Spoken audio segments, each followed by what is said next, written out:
아침 단상 285 정옥성 목사. 중도의 아침은 상쾌합니다. 콘도에서 조식 식권이 4장이 나와서 4사람은 식당으로 갔고 나머지 사람들은 빵과 과일로 아침 식사를 하였습니다. 아침에는 그림 같은 해안길을 산책하고 준비하여 출발했습니다. 문준경 전도사님의 순교 현장과 순교 기념관을 돌아보며 많은 감동과 은혜를 받았습니다. 일행들도 숙연한 마음으로 다 같이 기도했습니다. 증도는 성결교 전도사님으로 순교의 피를 뿌리신 문준경 전도사님의 피와 땀이 서려 있는 성지입니다. 문준경 전도사님은 신안군 암태도 출신으로 인근 섬들을 복음화하고 6.25 전쟁 때 순교했던 한국교회 역사상 최초의 여성 순교자입니다. 전도사님은 1891년에 전남 신안군 암태면에서 태어나셨습니다. 17세 임자도의 청년 정근택과 결혼했습니다. 하지만 남편은 이미 다른 여인을 두고 있었고 결혼 후로도 그 여인과만 살았기 때문에 전도사님은 본인의 말대로 생과부였습니다. 전도사님은 자신의 처지가 억울하여 죽으려고 했지만 살아났습니다. 사명이 있는 자는 죽지도 못한다는 말이 생각이 납니다. 그래도 다행히 시아버지가 며느리를 아껴서 글도 가르쳐주고 나중에는 적으나마 땅도 물려주었습니다. 시아버지가 별세하자 3년상을 치룬 전도사님은 시어머니와 함께 증동리에 있는 큰 시숙네 집으로 이사를 왔습니다. 그러다가 큰 오빠가 있는 목포에 나왔습니다. 그곳에서 싹바느질을 하면서 생활하던 중 1927년 3월 5일에 북교동 초각교회에서 이성봉 전도사님으로부터 전도를 받아 예수님을 만났고 이후 경성 성서학원에서 신학을 하였습니다. 성서학원은 남편이 있는 여성은 입학이 허용되지 않았지만 원장에게 강청하여 청강생 조건으로 입학을 허락받았습니다. 정식 학생이 아니고 청강생 신분이었기 때문에 기숙사에 입학을 할 수가 없어서 힘들었습니다.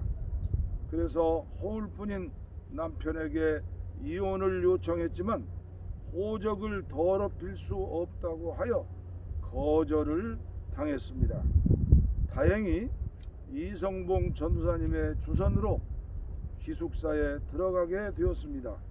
당시 성서학원 학제는 6년제였습니다. 전도사님은 신학생 시절부터 뜨겁게 고향 사람들에게 전도했습니다.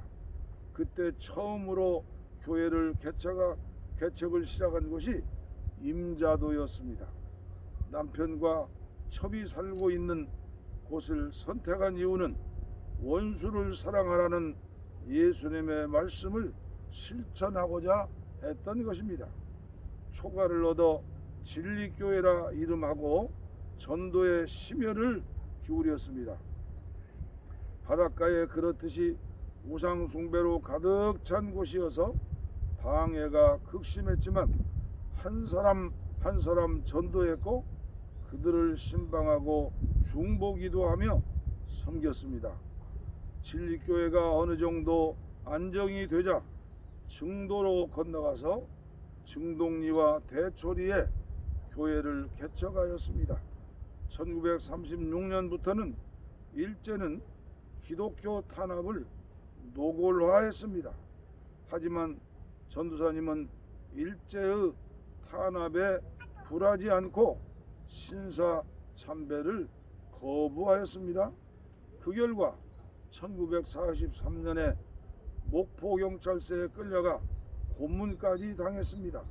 전도사님은 해방 후에도 개척한 교회를 중심으로 사도 바울이 그랬듯이 교회를 순회하면서 성도들을 힘써 양육했습니다. 그러다가 전쟁이 터졌습니다. 전도사님은 당시 섬까지 장악한 인민군들에게 붙잡혔습니다. 인민군들은 현지인들의 존경을 받는 전도사님을 어찌해 볼 수 없어서 목포 인민위원회에 떠넘겼습니다. 증도에서 목포로 나왔을 때 그 사이에 인민군이 퇴각했고 국군이 상륙하여 목숨을 지켰습니다. 전도사님은 이 소식을 빨리 섬마을 교우들에게 알리고 싶었습니다. 이성봉 목사님은 만류했습니다. 이성봉 목사님은 국군이 완전히 섬을 탈환하면 들어가라고 했습니다. 하지만 전도사님은 양떼를 지켜야 한다며 극구 뿌리치고 사역지인 증도로 돌아갔습니다.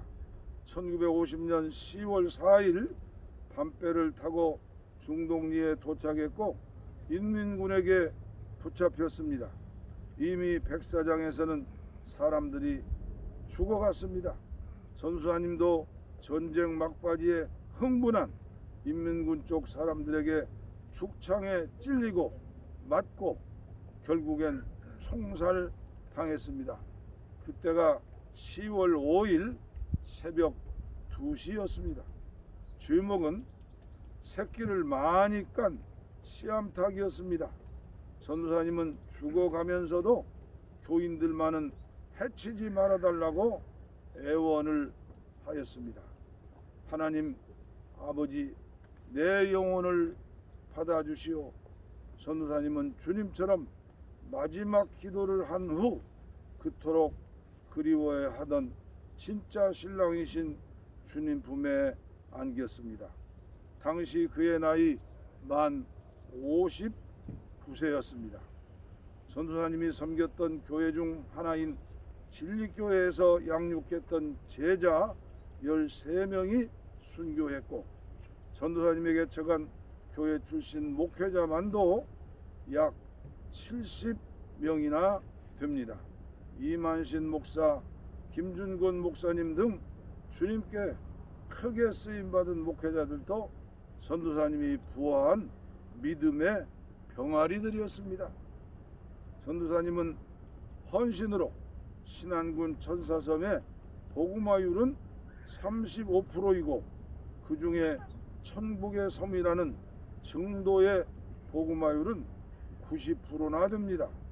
우리는 그 순교의 발자취를 돌아보면서 많은 감동과 교훈을 가슴에 담았습니다. 그 외에 전도사님은 산파 역할도 잘했다고 합니다. 전도사님은 성도들의 우편물을 전달해주는 집배원이었습니다. 또한 먹을 것을 챙겨주는 엄마였고 성경과 글을 가르치는 교사였으며 아픈 이들을 치료하고 돌보는 의사였습니다.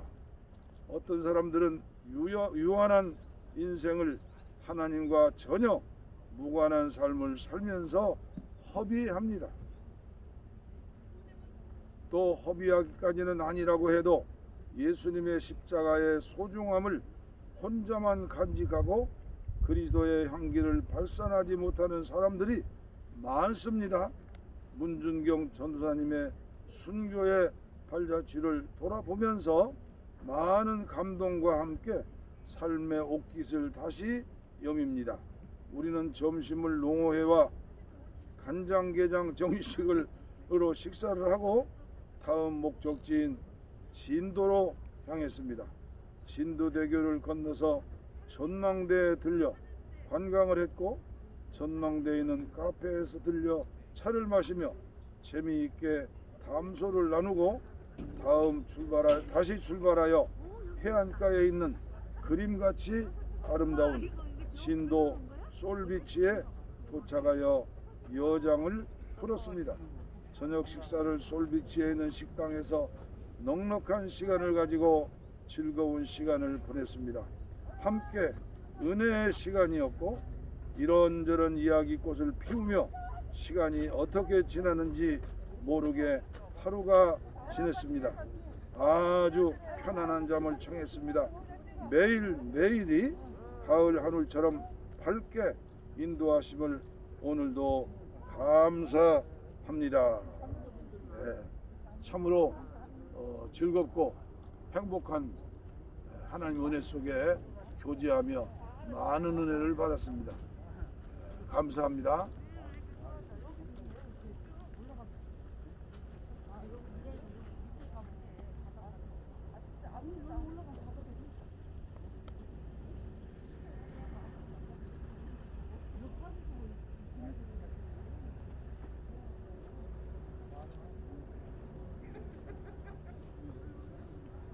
바다 보지.